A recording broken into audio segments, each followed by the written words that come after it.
اس طرح کے لوگ روز روز پیدا نہیں ہوتے. Dr. Israr Ahmed, he was one of the best Urdu speaking orators in the world that I know of. فلاں شخص بہت بڑا ڈاکٹر ہے جی، امریکہ میں ٹاپ کا ڈاکٹر ہے، پاکستانی ہے جی، کس کو پتا؟ ہزاروں ڈاکٹرز کنگ ایڈورڈ نے ایسے پروڈیوس کیے ہیں جو پوری دنیا کے اندر، جنہیں دنیا ڈاکٹری کی فیلڈ میں صرف جانتی ہے، اور وہ بھی ان کی زندگی تک، اور وہ بھی جو انٹرسٹ والے لوگ ہیں. لیکن اگر میں آپ سے پوچھوں ڈاکٹر اسرار احمد رحمہ اللہ تعالی، کسی ماں نے ایسا بچہ جنا ہے جو کنگ ایڈورڈ سے ڈاکٹر بن کے نکلا اور 40 سال کی عمر میں اس شخص نے اپنی زندگی اللہ کے لیے وقت کی ہو. آج اللہ نے لاکھوں روحانی بیٹے دیے ہیں ڈاکٹر اسرار کو. 26 اپریل 1932 کو برطانوی ہندوستان کی ریاست پنجاب کے شہر حصار میں سید محمود احمد کے ہاں ایک بچہ پیدا ہوا. اس بچے کا ددیال راجہ اگر سنگھ کی نسل سے تھا جو کہ ہندو مذہب تھا. بعد ازاں اس کا ددیال مسلمان ہو گیا اور اسلام لے آیا. اس کے ننیال کا شجرہ نسب خلیفہ اول حضرت ابو بکر صدیق سے جا کر ملتا ہے. میرا جو خاندانی پس منظر ہے وہ یہ ہے کہ میری والدہ حضرت صدیق اکبر رضی اللہ تعالی عنہ کی نسل میں سے ہیں. صدیق یہ بچہ بچپن ہی سے علم اور دین کی محبت میں سرشار تھا. والد اور والدہ کی محبت اور رہنمائی نے اس کے دل میں اخلاق، نیکی اور خدمت کا بیج بو دیا جو زندگی بھر بڑھتا چلا گیا. اسکول کی کتابوں کے صفحات سے لے کر مدرسے کے علوم تک ہر قدم پر اس کے دل میں ایک ہی عظیم مقصد کی روشنی بڑھتی چلی گئی، اور یہی روشنی اسے دنیا کے لیے ایک مشعل راہ بنانے والی تھی. یہ کہانی ہے ایک ایسے انسان کی جس کی زندگی علم، ایمان اور انسانیت کے لیے وقف تھی. ایک ایسے عالم کی جس کی باتیں دلوں میں اتر جاتی تھیں اور الفاظ روح کو چھو جاتے تھے. یہ وہ شخصیت ہے جس نے اپنی زندگی کو مشعل راہ بنایا، لوگوں کو صحیح راستہ دکھانے کے لیے، دلوں کو ایمان سے منور کرنے کے لیے. جی ہاں، ہم بات کر رہے ہیں ڈاکٹر اسرار احمد رحمۃ اللہ علیہ کی. بچپن ہی سے وہ انتہائی ذہین اور بلند حافظہ کے مالک انسان تھے. آپ کی آواز بہت پرنم تھی. یہی وجہ تھی کہ آپ بچپن میں گلوکاری کی طرف مائل ہوئے، لیکن انہیں جلد ہی احساس ہو گیا کہ اصل کامیابی ایمان سے ہے، عمل صالح سے ہے. کامیابی اقتدار اور طاقت اور حکومت سے نہیں، بلکہ کامیابی ہے ایمان سے، عمل صالح سے، تواصی بالحق سے. لیکن ان کی زندگی میں سب سے بڑی تبدیلی تب آئی جب انہوں نے ڈاکٹر اقبال کی کتاب بانگ درا کا مطالعہ شروع کیا. ڈاکٹر اقبال کی تصنیف کا ڈاکٹر اسرار صاحب پر گہرا اثر ہوا.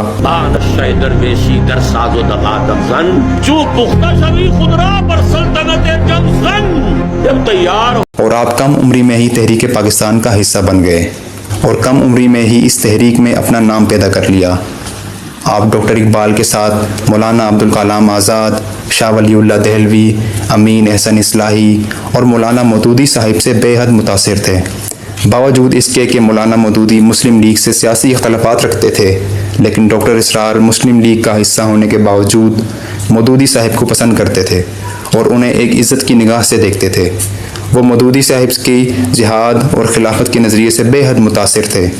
بعد ازاں آپ نے جماعت اسلامی کے ونگ جمعیت طلباء اسلام میں شمولیت اختیار کر لی. ابتدائی دینی تعلیم حاصل کرنے کے بعد ڈاکٹر اسرار احمد نے کنگ ایڈورڈ میڈیکل کالج سے MBBS مکمل کر لیا اور ڈاکٹر بن گئے. لیکن ان کی زندگی کا اصل مقصد صرف کیریئر یا پیشہ ورانہ کامیابی نہیں تھا. MBBS کرنے کے بعد انہوں نے 1955 میں جماعت اسلامی کی مستقل رکنیت اختیار کر لی.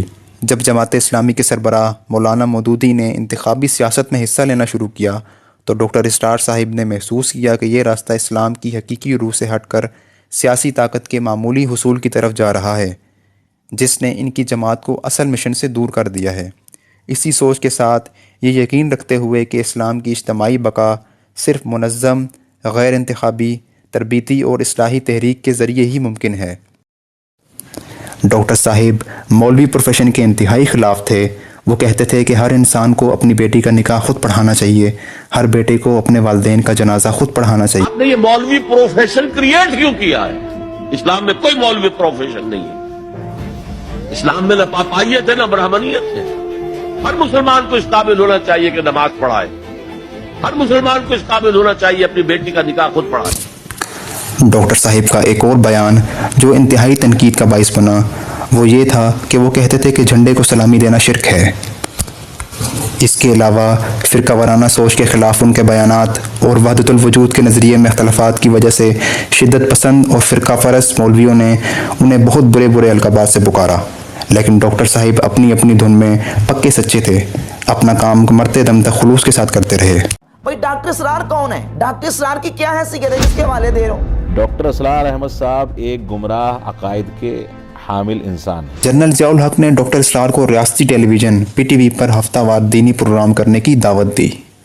اس پروگرام میں وہ براہ راست لوگوں کے سامنے اسلام کے اصول، قرآن و سنت کی تعلیم، دینی اور معاشرتی موضوعات پر گفتگو کرتے تھے، جو اس وقت کے لیے نیا اور بہت بہتر اور مؤثر انداز تھا، اور یہ پروگرام ڈاکٹر اسرار کے لیے مزید شہرت کا باعث بنا۔ ڈاکٹر اسرار احمد کے بارے میں سب سے مشہور سیاسی اور سماجی واقعہ ان کا کرکٹ کے بارے میں بیان تھا، جو ان کا پی ٹی وی پر پابندی کا باعث بنا۔ کرکٹ کے بارے میں دی گئی ان کی متنازع رائے نشر تو نہ کی گئی، لیکن اس کے بعد ڈاکٹر صاحب پی ٹی وی پر نظر نہ آئے۔ کہتے ہیں کہ ضیاء الحق نے ڈاکٹر صاحب کو یہ مشورہ دیا کہ آپ صرف اسلام پر بات کریں، کرکٹ والے موضوع کو آپ چھوڑ دیں، لیکن ڈاکٹر صاحب کی طبیعت تو ایسی تھی کہ وہ کسی کی بات نہیں سنتے تھے اور حق بات ہمیشہ کرتے تھے، لہٰذا انہوں نے پی ٹی وی کو ہی خیر آباد کہہ دیا۔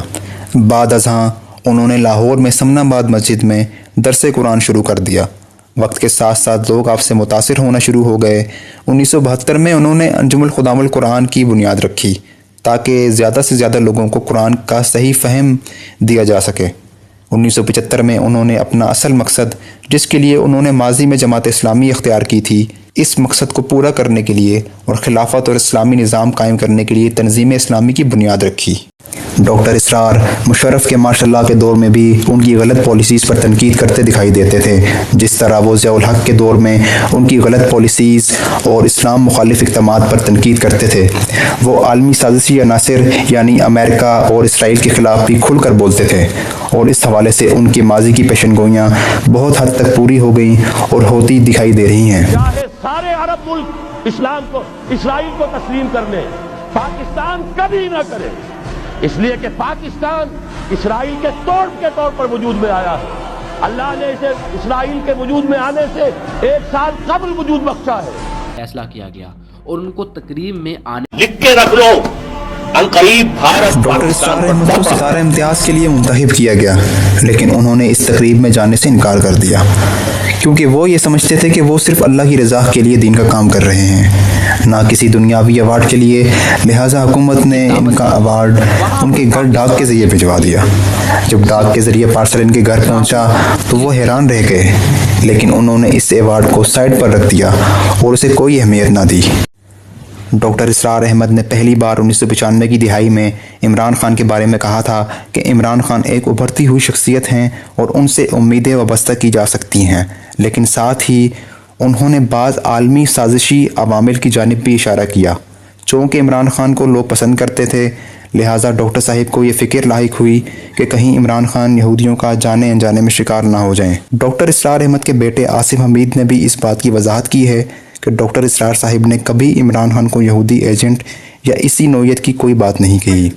گولڈ سمتھ جس نے شکار کیا ہے تازہ عمران خان ایک ابھرتی ہوئی شے تھا، امیدیں وابستہ ہو رہی تھی، پہلے ہی سے ایک ہیرو کی شکل میں تھا، وہ اسلام کی بات کرنے چلا تھا، وہ اپنے کلچر کی بات کرنے چلا تھا۔ گولڈ سمتھ 5 کروڑ پاؤنڈ تو پہلی سلامی ملنے والی ہے، یہ قیمت کس سے کی دی جا رہی ہے؟ اور کیجئے اگر وہ سارا 14 اپریل 2010 ملک کے ممتاز عالم دین اور تنظیم اسلامی کے بانی امیر ڈاکٹر اسرار احمد منگل اور بدھ کی درمیانی شب لاہور میں انتقال کر گئے۔ یہ وہ دن تھا جب ایک آواز خاموش ہو گئی، مگر اس کی گونج ہمیشہ کے لیے باقی رہ گئی۔